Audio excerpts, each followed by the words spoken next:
only mode.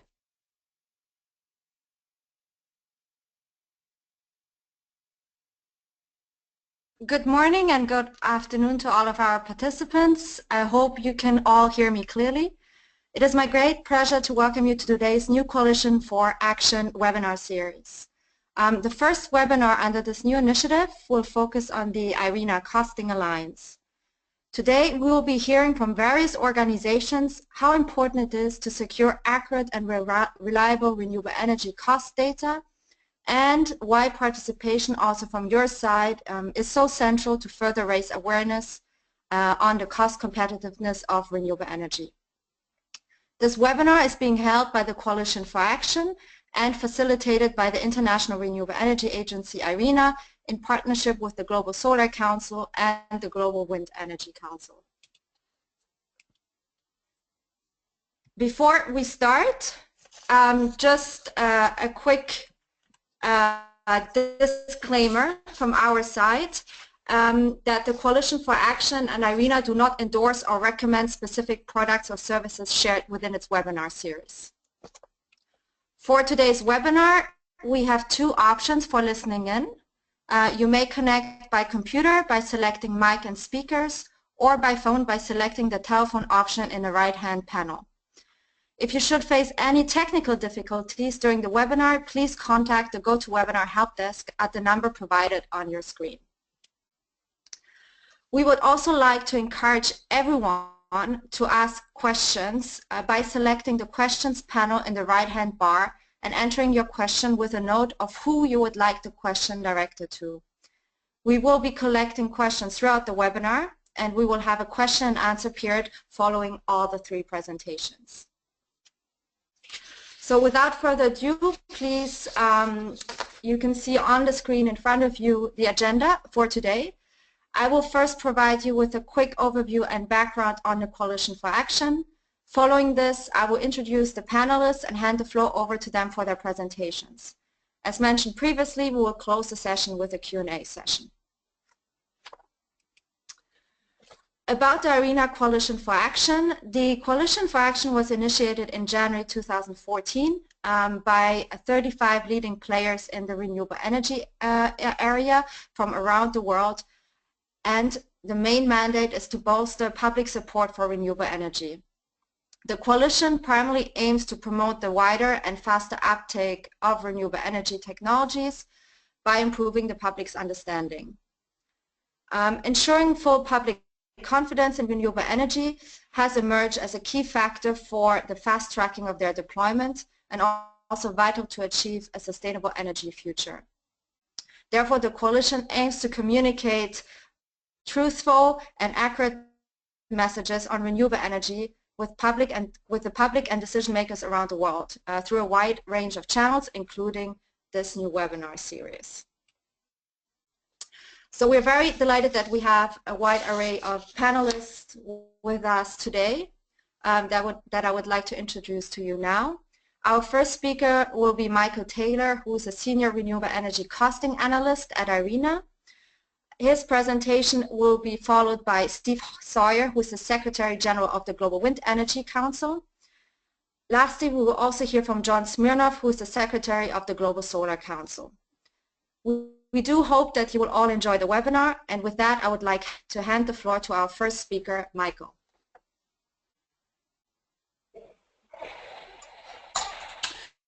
Good morning everyone, or good afternoon. Thank you for joining us today to hear about what IRENA is doing to improve the information around the costs and performance of renewables. So without further ado, in terms of the rationale and goals, this is really to support IRENA's core mandate, which is to accelerate sustainably the deployment of all renewables to meet our member states' shared policy goals.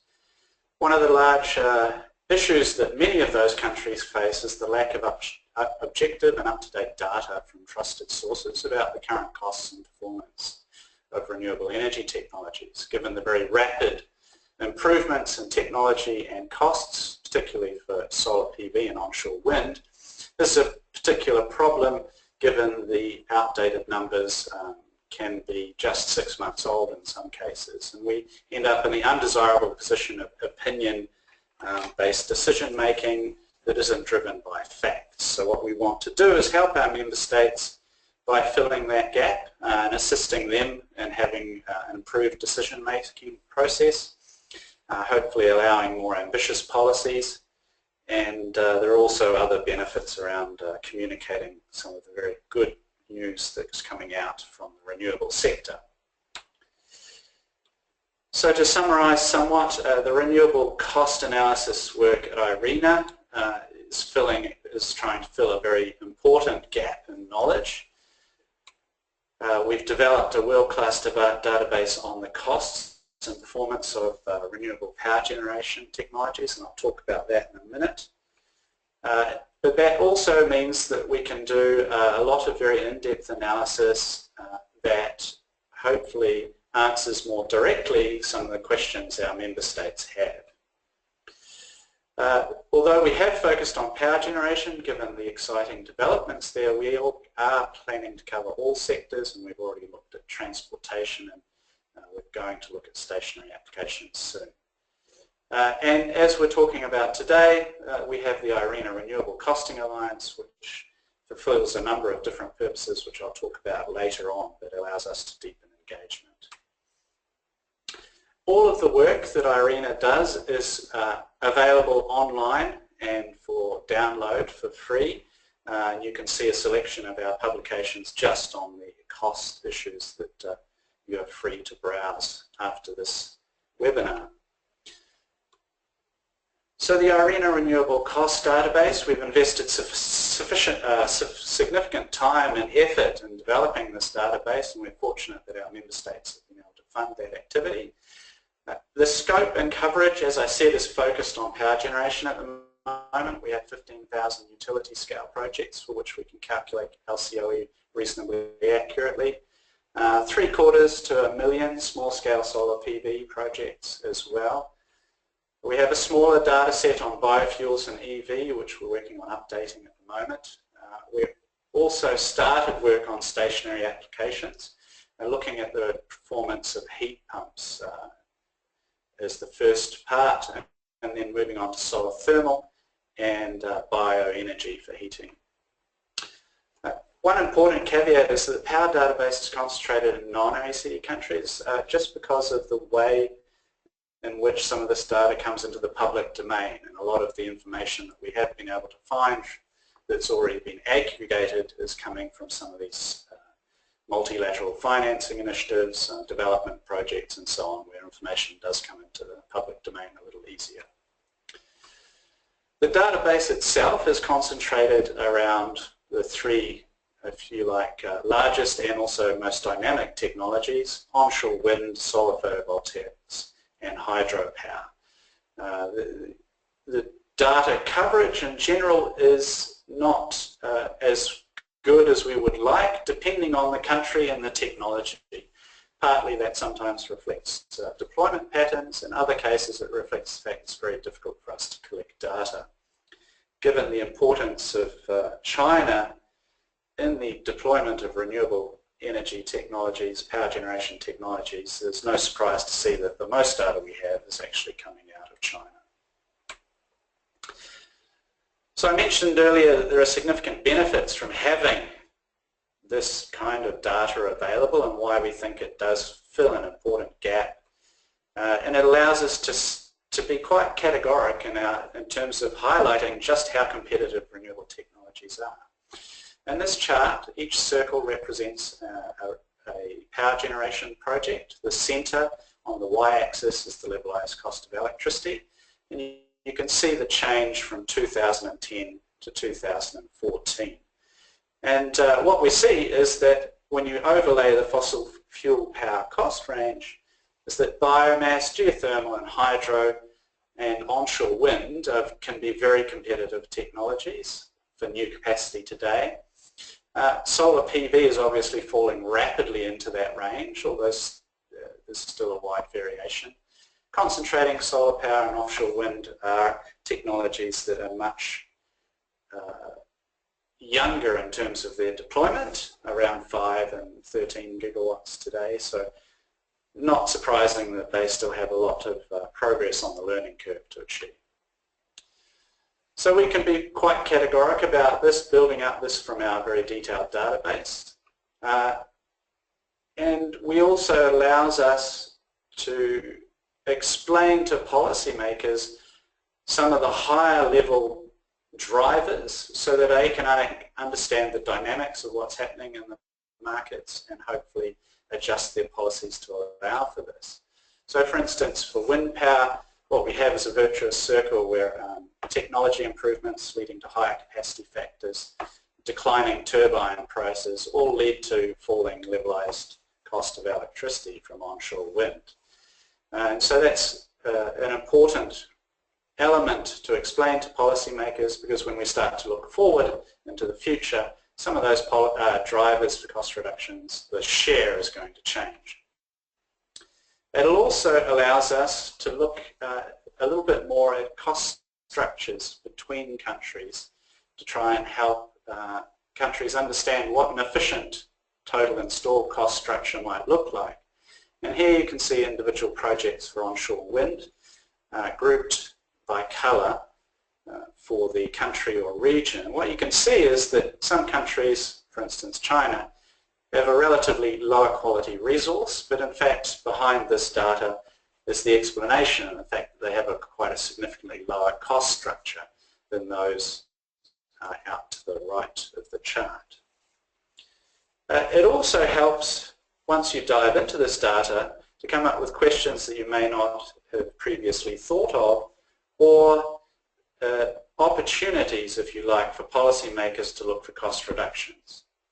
So if we look at New York State and solar PV installed costs, these are residential rooftop systems, so typically in the 3 to 10 kilowatt scale. You can see wide ranges in each year of deployment, but costs coming down rapidly, reflecting solar PV cost reductions. But if you look at the average installed cost by municipality, we see that there are a number of outliers, that is to say the red or pink colours, that are above the median. So there's potentially some interesting work that can be done there trying to identify why higher costs exist in different locations and how those might be brought down, lowering average costs. In terms of the work we do, I mentioned earlier that we want to go beyond just providing data, which obviously serves a purpose and highlights the competitors for renewables, but actually helping our member states with some of the issues they grapple with today. And one of the examples of that is the recent work that we released for solar PV in Africa. We looked at the costs and markets there. And it's really highlighting the huge opportunity that's become available with the recent cost reductions for solar PV. Africa is a continent which is crying out for additional capacity. Around 600 million people without access to electricity today in sub-Saharan Africa, but excellent solar resources. Very little deployment, relatively speaking, outside of South Africa and North Africa, and they have a little bit of a different cost structure given that we're talking about smaller scale systems, particularly for solar home systems, which are independent of the grid. The data collection is challenging, but there's some quite encouraging results coming out of the work that we've done, particularly around the increasing competitiveness. And you can see that here, first of all, for utility scale costs for proposed and existing already commissioned projects, you can see the total installed costs in US dollars per watt as we go from left to right. This coming down quite rapidly. And in fact, by 2017, 2018, they're actually projecting quite competitive cost structures compared to the challenges of doing business in Africa, which are not insignificant in some places. So very encouraging in terms of the results, at least to the utility scale. At the other end of the spectrum, solar home system costs, because of the very small scale, typically in Africa, we're talking about less than 100 watt systems, is actually very encouraging as well. So what you see here, the blue band is the annualized off-grid household expenditure on lighting and mobile phone charge.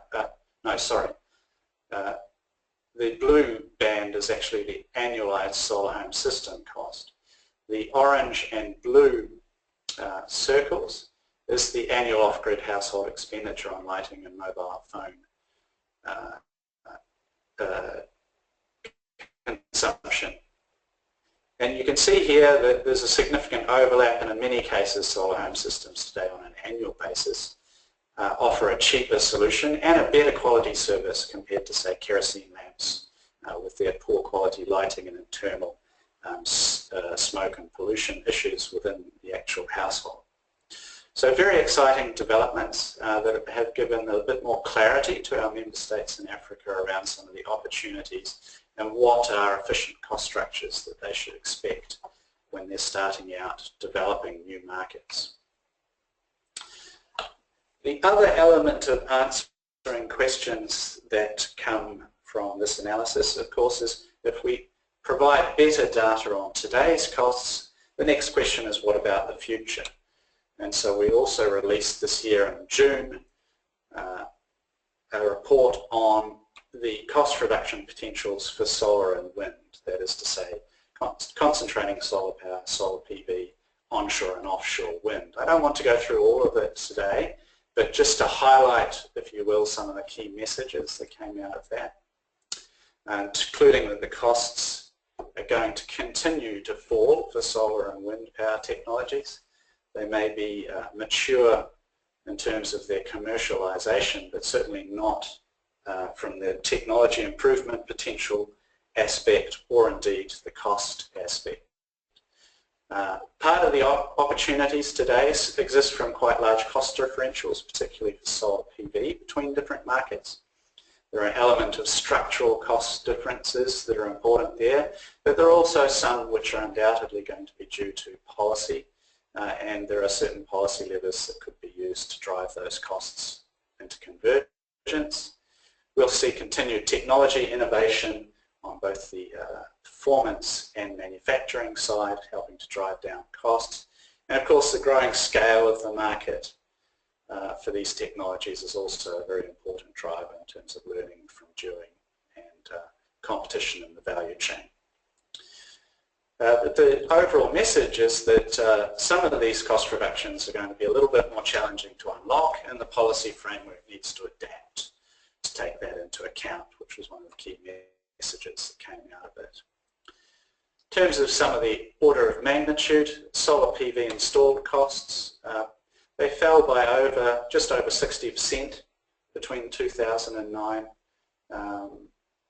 and 2015, off the back of over 80% cost reductions from solar PV modules. They will continue to decline out to 2025, but in terms of the order of magnitude, we're seeing a lot larger contribution from the balance of system costs. Predominantly in the past 4 or 5 years, a lot of the cost reduction at a global weighted average level was coming from the module, and that trend reverses, and you can see here on the bar chart the difference between 2015 and 2025 for the global weighted average install cost, and the purple bar shows the very significant contribution from balance of system costs. That's a little bit more challenging for policymakers given the requirement that there are a large number of stakeholders in the balance of system chain, racking and mounting, the issues around permitting and the costs associated with that, customer acquisition, installation, electrical and mechanical. So there's a lot of homework there for our member states.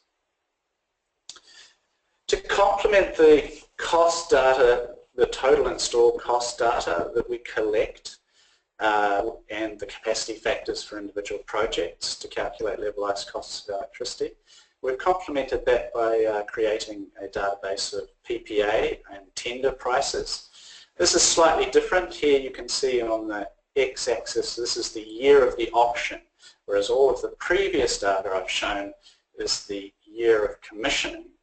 So here, if you want to compare prices to the data previously shown, you have to add 2 to 3 years typically. But what you can see here is a steady downward trend, and I believe my colleagues will touch on some of the reasons for this in the coming presentations. But if you like, the exciting high-level trend here is definitely the convergence between solar PV and onshore wind costs. So this allows us to do a little bit of additional analysis and do some, if you do like reverse engineering, to try and come up with some answers about what's happening with weighted average cost of capital for these projects as well, which is an area which is very interesting. So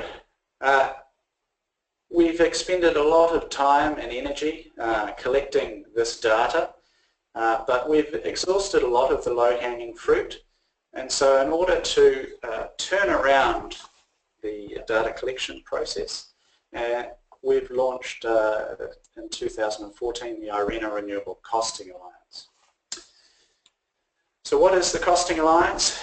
Basically, this is to help us with our earlier goals that I highlighted around reducing uncertainty around costs and looking at how members of the Alliance could work together for mutual benefits. So what we're looking at here is how those that already have the project level cost data could share that with IRENA confidentially. We have a confidentiality protocol for the Charter, the Alliance, and so this turns around the data collection process so that those that have the data see the mutual benefit of sharing, can provide the data to us, and we can spend more time focusing on the analysis, which will hopefully influence our member states to accelerate deployment. It's designed to be low administrative overhead. There are no costs to joining.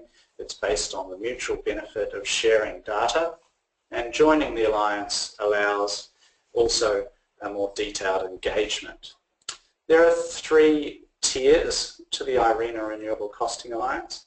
Obviously at the highest level there are member countries through which the imperative to do this work comes. They also often have access to significant data, whether it be through their government-owned utilities or data collection efforts. The Alliance members themselves, so project developers, development institutions that actually collate and analyse this information, can also be part of the Alliance and share their data, as I said, confidentially with us. Being able to put it into a database of an existing 15,000 renewable power generation projects obviously allows us to anonymise quite effectively that data.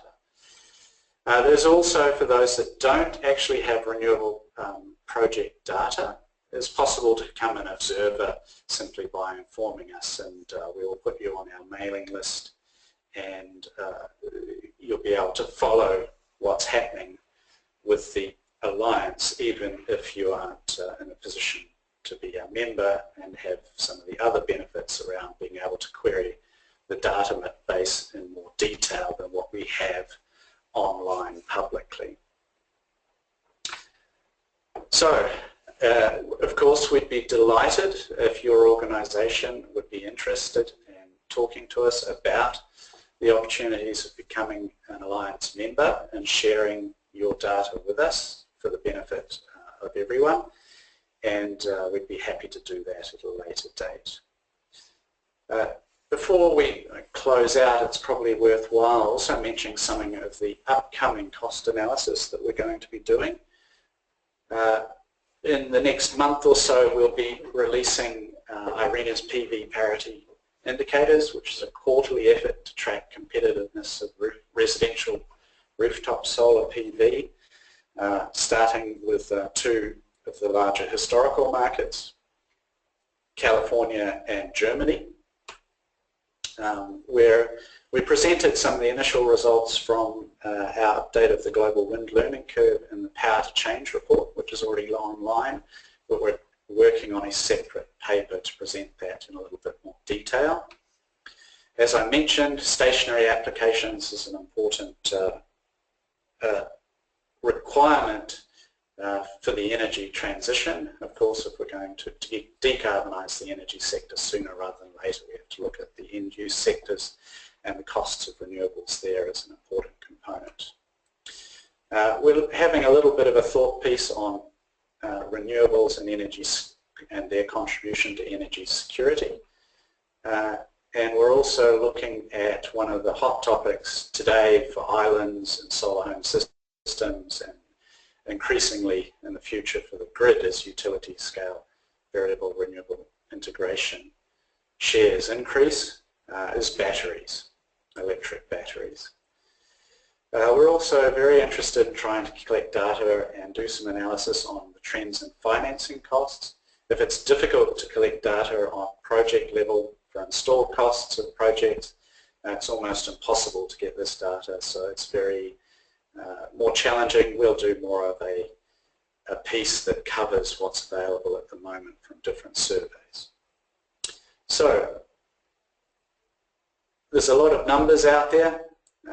IRENA's cost analysis is trying to actually provide a better and more transparent vision of what the true costs of renewables are today, and in particular what the spread is, because renewables of course are very site-specific technology. We use a simple methodology in terms of looking at it so that it's presentable and understandable by key decision makers, and the idea of course is that by providing this timely and policy relevant information, we're going to have help our member states to be more ambitious in their policies and accelerate the transition to a truly sustainable energy system. Thank you very much for your attention.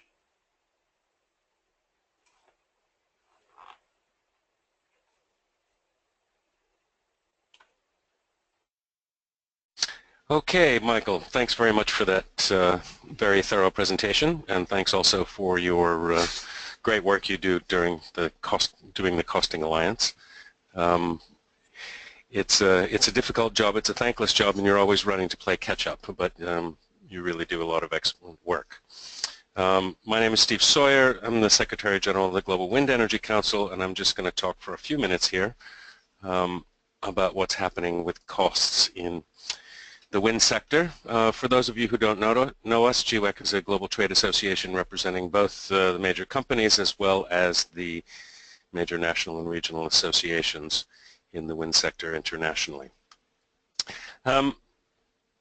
Key developments in the pricing area for us really, you know, the historical decline in prices to date was well demonstrated in Michael's presentation, but of course that is an unfinished project which continues to move on, and it seems like we get a big surprise every month. I mean, the big surprise this year on the onshore field was the PPA signed in Morocco earlier this year for around 29 or 30 US dollars per megawatt or for a 850 megawatt project in that part of the world, which is the lowest to date.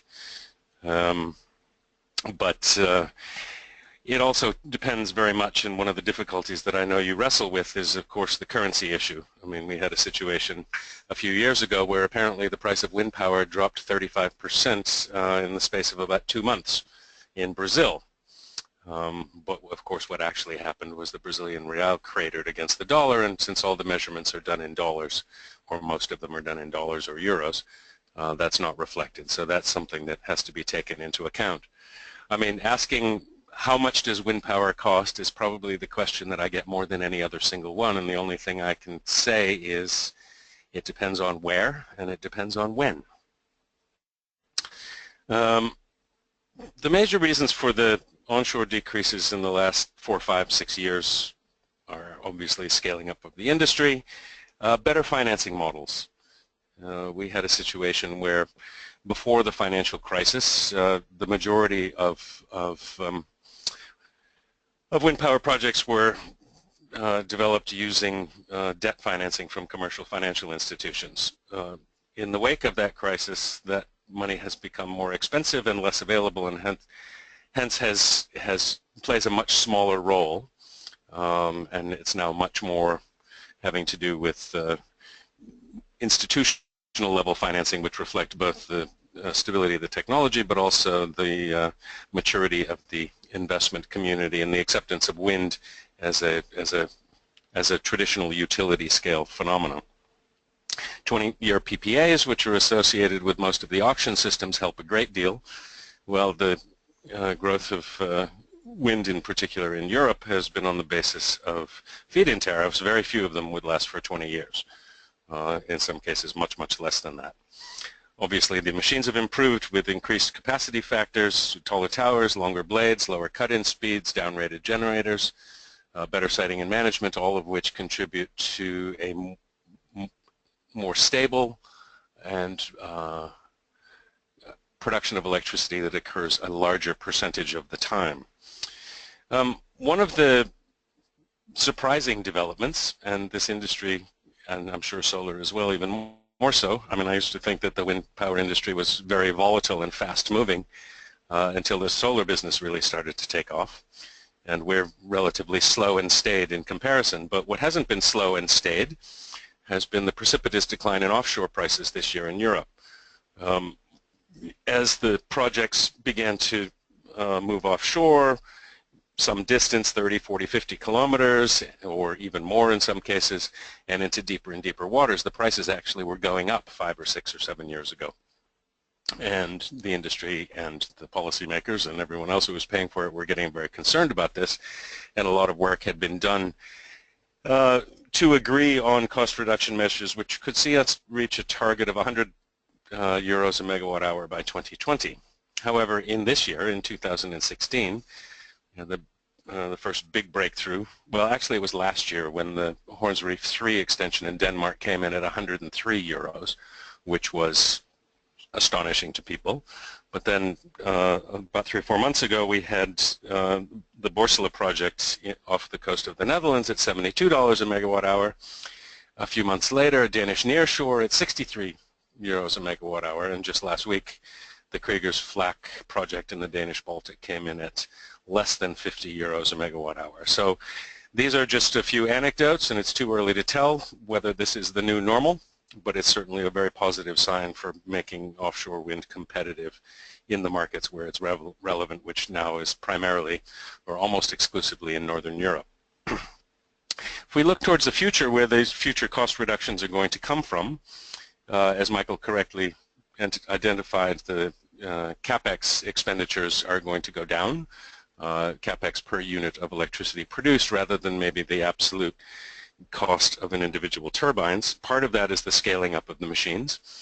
It also has very much to do with the increased efficiency, as I mentioned before, with the longer blades, larger towers, and down-rated generators, but also improved siting and analysis of the wind.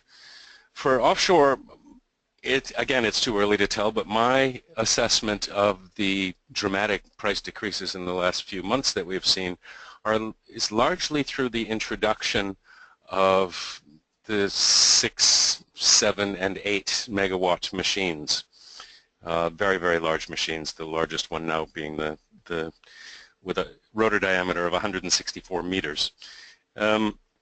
Which means you can get the same amount of power by building many fewer foundations offshore.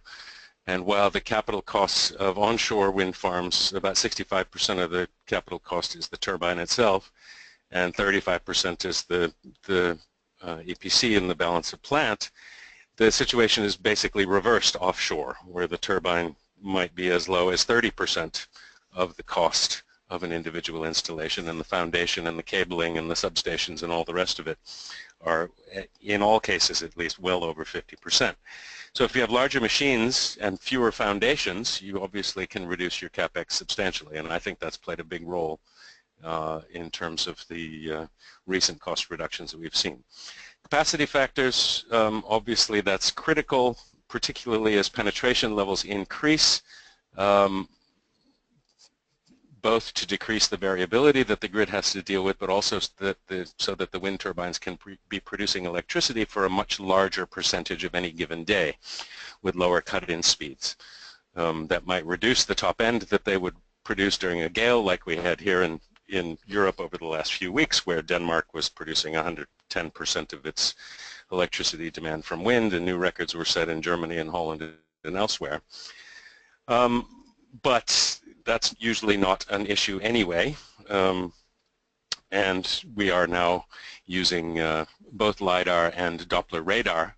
It's just been introduced as a means to understand the wind so that fine adjustments can be made which reduce wear and tear on the machines and increase capacity factors. Financing costs, difficult study to subject, but I already mentioned moving away from commercial project finance to more to bonds and balance sheet financing and institutional investors, and especially in this low interest rate climate, that can be very beneficial. Maximizing of the operation and maintenance regimes and increasing the use of both big data and small data meaning focusing on performance characteristics of individual components to decrease costs through the anticipation of component failure so that you replace it before it fails. It's a new thing that's just been introduced into the industry, but it shows very good promise of reducing O&M costs over the lifetime. And then finally, really project lifetimes. All these things were designed and the financial models created on a 20-year lifetime, but as the industry matures, we're seeing that there are projects that were built in the 80s which are still doing very well. Granted, the technology has moved on a very long way, but 20 years is probably going to end up being too short. So I'll wrap it up there just by saying that the price of wind and solar is now almost no longer the issue in an increasing number of markets, and the critical issue will be redesigning both the management systems and markets to take account of a system that's dominated by variable renewable electricity generation. But as the new South African Integrated Resource Plan, which was just released yesterday, has indicated for South Africa, the cheapest way to go for their future energy system and the most reliable one is one that's completely dominated by both wind and solar PV, and I think that's going to be the trend going forward. Thanks very much.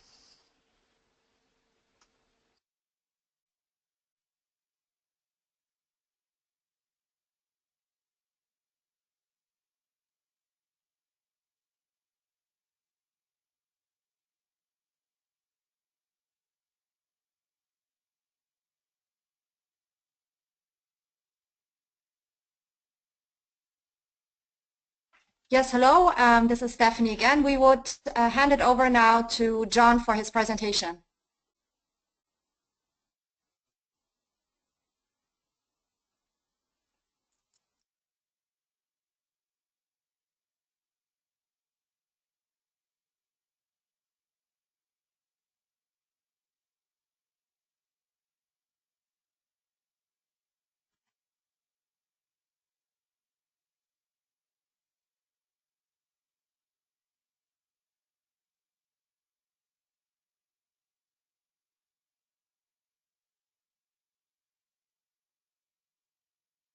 John, can you hear us? You seem to have a technical issue on your side. We can see the screen, but we do not have any sound from your end.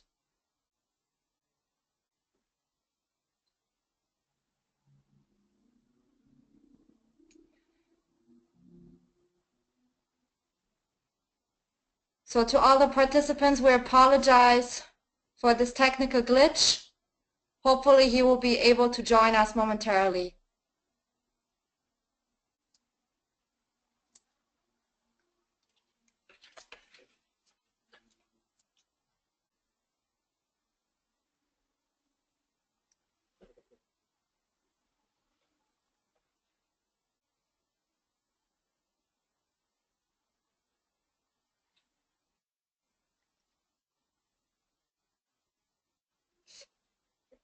So perhaps while we wait for John to connect, we had a question perhaps that Michael could answer in between.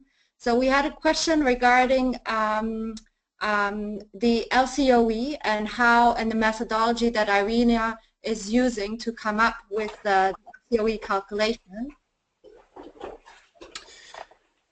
Okay, the question is from Sarah, and more specifically, she is asking a question if we are also, or IRENA is also looking into end-user costs.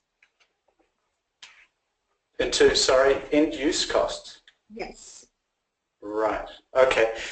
So the Liberalized cost of electricity methodology is contained in an annex to our January 2015 publication at renewable power generation costs in 2014, as well as the power to change, which were released in June this year.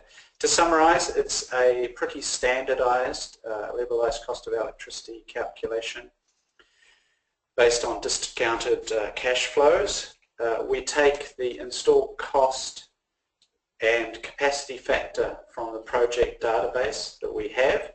We typically use country averages for the operations and maintenance costs.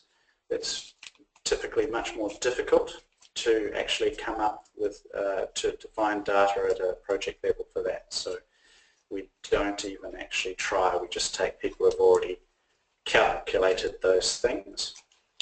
The other major contribution or determinant is then the economic life, which varies. In fact, unlike perhaps in the commercial sector, we assume a 25-year economic life for both solar PV and wind.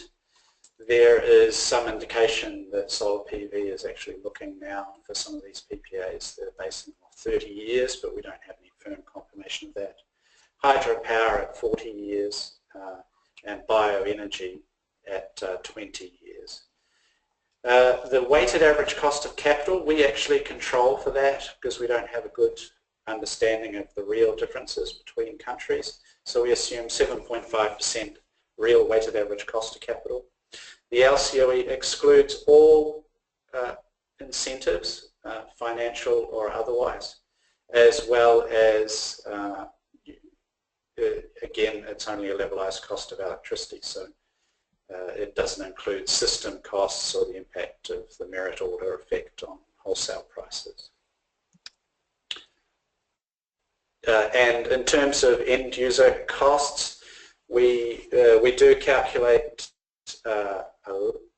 we don't typically do that. It's very difficult to try and assess for every jurisdiction all of the factors, financial incentives, etc., taxation status of individuals, and the impact on what might be their actual cost. We see that more as an issue for our member states if they want to help their citizens understand the potential economics for them.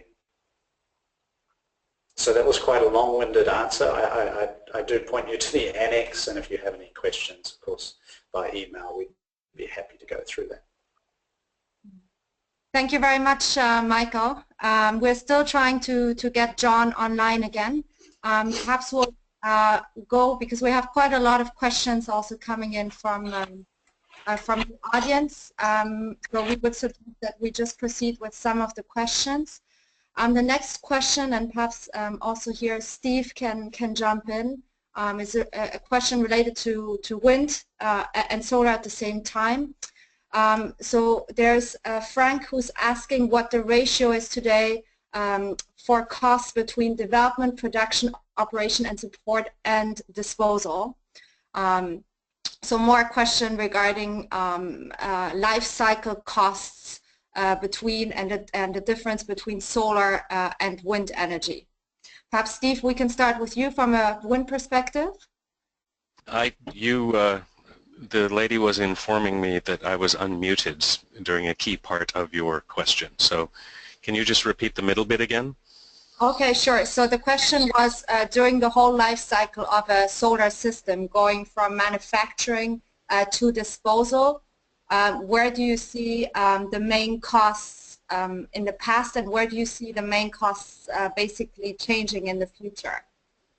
Okay, well, I won't speak on behalf of solar. I'm hoping that we can get John back. But in terms of wind, the most difficult thing for recycling is and expensive, and granted we have very little experience with this because the industry is very young and the machines that are being replaced now are very small and old, and many of them are refurbished and sent out into the fields for rural applications in the developing world. So, but hypothetically at least, the most difficult part of the recycling and reclamation part would be the blades. They are made out of various forms of epoxy, polypropylene, various other petrochemicals which need to be either recycled or disposed of properly. We've seen some very innovative things done making playground sets out of disused blades. Most of the rest of the wind plant can be recycled. It's mostly copper and steel. Obviously the concrete cannot for the foundation. As we move more towards concrete towers, that'll be another disposal issue, but the vast majority of it is steel and copper and can be recycled quite easily at relatively low costs, but the blades are an issue which needs more work. Hey Steve, it's John. I'm not sure what happened, but did you hear any? Okay, thank you very much, Steve.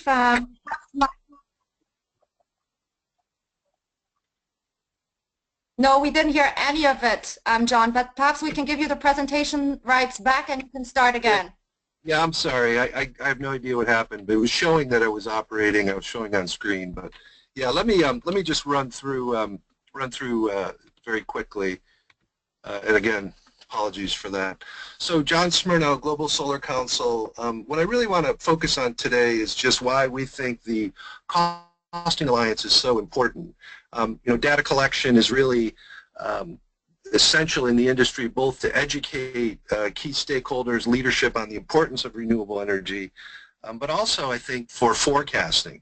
You know, one of the things that we're seeing in the solar industry right now, and I want to go back to what Michael said about the mission of IRENA is to accelerate sustainably the deployment of renewable energy.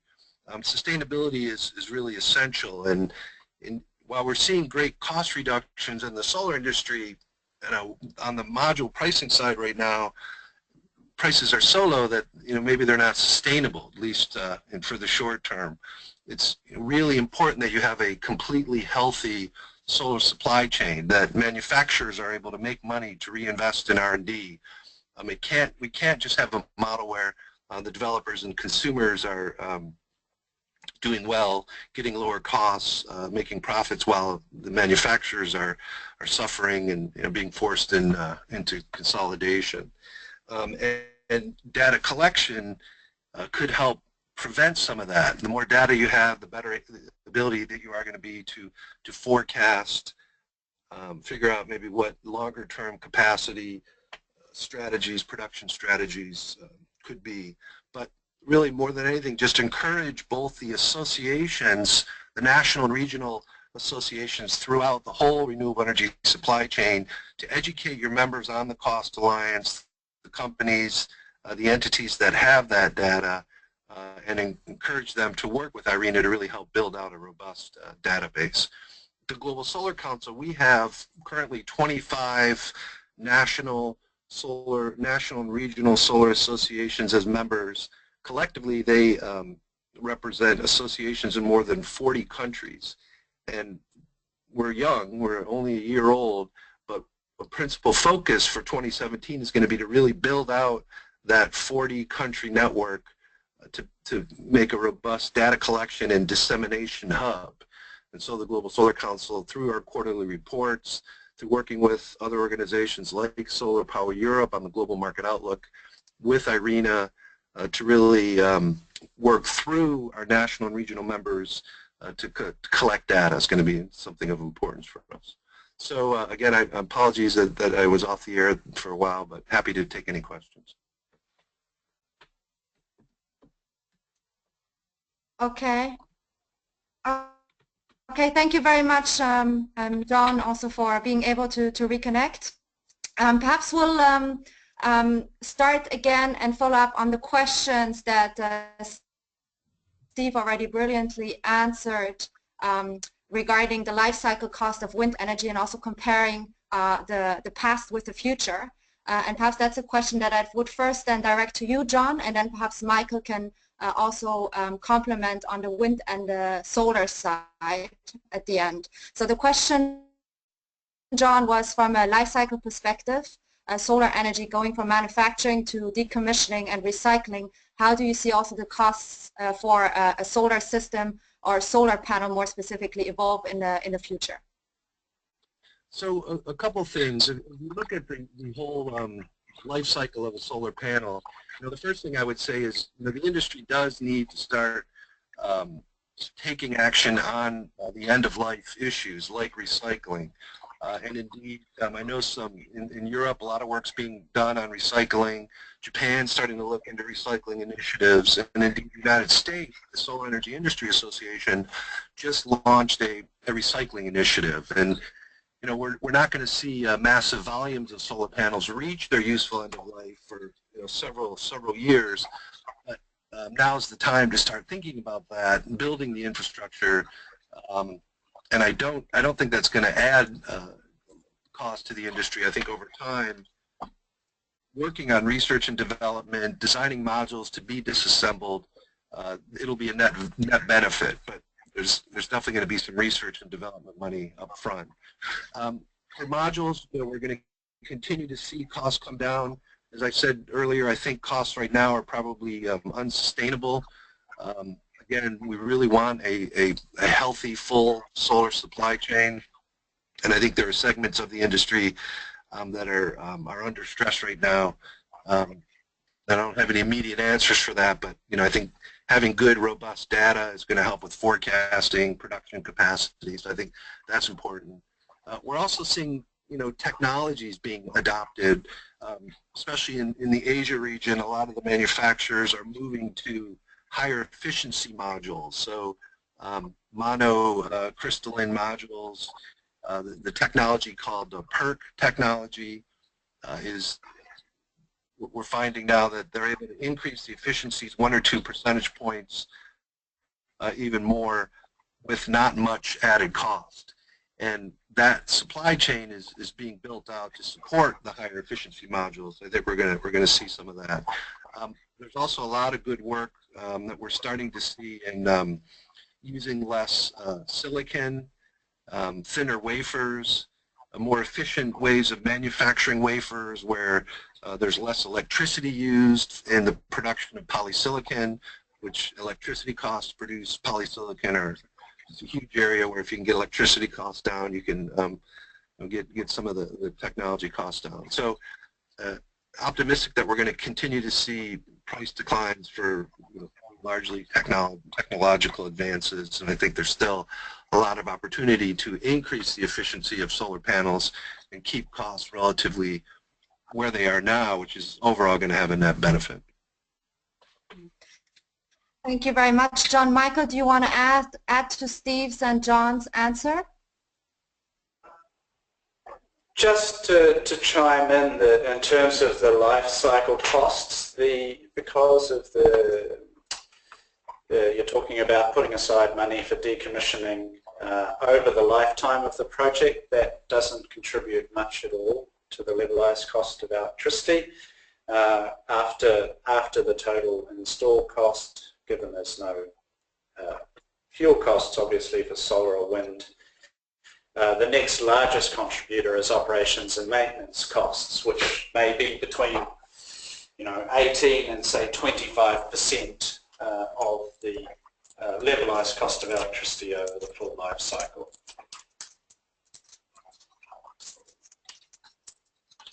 Okay, thank you very much, Michael. We have another question from Carolina, who's actually asking more about specific data and actual costs in numbers regarding onshore and offshore wind farms in Europe and America. I'm not sure that we're going to give specific data, but I'm sure perhaps Steve can elaborate between the differences of LCOEs when it comes to onshore and offshore applications, and perhaps also differences in markets when it comes to Europe or North America.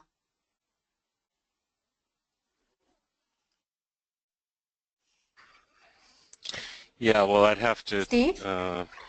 yeah, hi. I'd have to, again, say where and when. I gave, I gave some examples of the recent very low prices for offshore wind that we've seen in Europe in the auctions in the second half of this year.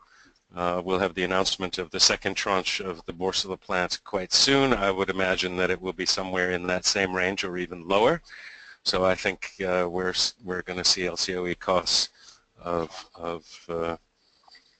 offshore wind in some parts of the market in Europe, at least, stay at where they've come to now is well under $100 a megawatt hour, or well under 10 cents a kilowatt hour, sort of in the 5, 6, 7 range, which makes it directly competitive with new build of virtually any other technology, unless you're talking about offshore wind or solar PV in the sunny southern parts of Europe. For onshore wind in Europe, the prices vary very widely. You see merchant prices in places like Turkey and Romania, 5, 6, 7 cents. You see feed-in tariffs in Germany still up just over 8 euro cents. We haven't had any new projects in Spain for a while, but the costs in Europe are generally higher than they are in North America for onshore wind, simply because the resource is not that great, except for the country where it is really great, which is Great Britain. You see ridiculous support schemes and incredibly long project lead times jack those prices way, way up, as well as, yeah, the nature of the support schemes mean the cost of capital is going to be higher than it is almost anywhere else in Europe. So you have the ironic situation where you have prices for onshore wind generally lower in Germany than they are in the UK, whereas the wind resource in the UK is very much better. But that's a quirk of local regulation. In the United States, there's been a lot of good work done surveying the cost ranges in across the country by Lawrence Berkeley Labs in cooperation with NREL. And on the low end of those prices, you're seeing PPAs signed now for less than 2 cents a kilowatt hour. Now, that does not include the production tax credit, which is an extra 2.3. So you're seeing the average prices in the middle part of the country now come in at where the best wind resources are, is at somewhere in the vicinity of 4 to 4.5 cents per kilowatt hour. Higher in the Northeast, higher in many parts of the West, although some very low prices below 6 cents a kilowatt hour in the Pacific Northwest. But that big swath of very windy area from West Texas right up through North and South Dakota, with Colorado, Nebraska, and Iowa in between, is got some of the lowest prices in the world. And I don't know if I answered that question adequately, but we'd have to get more specific to do so. And there's only one offshore wind project in the U.S. with 5 turbines, and the cost is very high. And we'll see whether the U.S. has the appetite to develop the volumes and the infrastructure to start to get offshore costs down as well. Very good. Thank you very much, Steve. I think that actually answered the question that we received. Before perhaps we conclude also the webinar, because I see that we're almost running out of time, I would suggest that we give the floor to all the speakers, and thank you again for all your valuable presentations and input, to have a final closing session and remarks on how important it is to have accurate and reliable renewable energy costing data. Where do you think we still have challenges when it comes to the data that is out there, and perhaps also mention the different efforts from your side that you think will be needed to overcome these challenges. Perhaps, Michael, we can start with you. Okay, well, I think we've covered pretty clearly, hopefully, the reasons why this is particularly important. Obviously, the economics are at the heart of the cost of the transition to a sustainable energy sector. But in terms of data difficulties, as I mentioned, operations and maintenance costs is still a weak area, having actual data for that. Financing costs as well. And also having a much wider understanding of the cost breakdown. It's often much more difficult to get the cost breakdown for projects and understand exactly where cost structures differ. So that's an area which we would like to improve the data on, but the reality, to be honest, we'd much rather prefer someone else did that and we focused on analysis that helps our member states with their policy questions.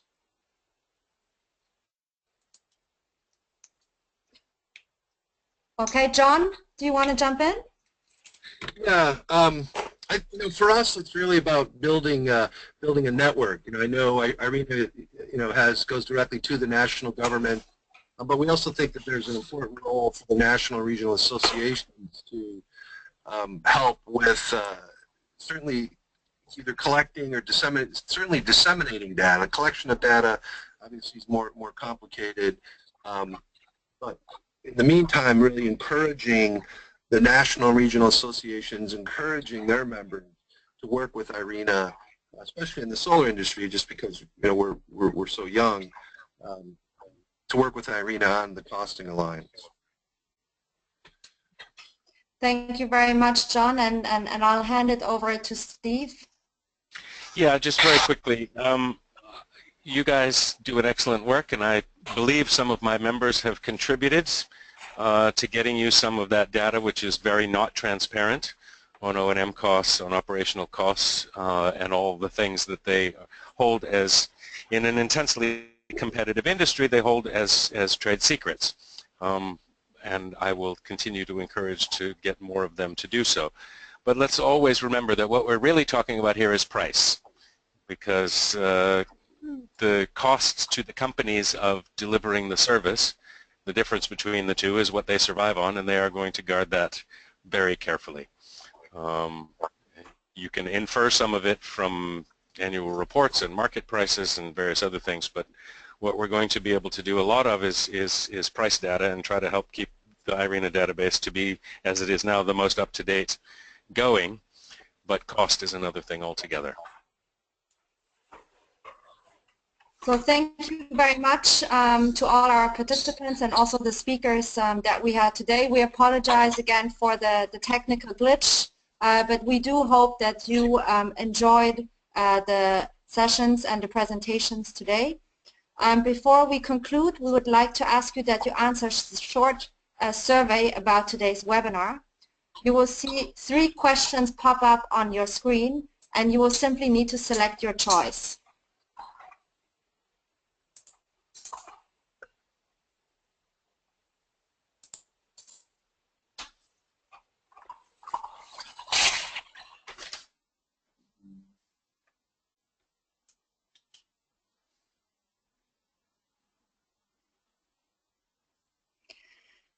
Okay, thank you very much for your feedback.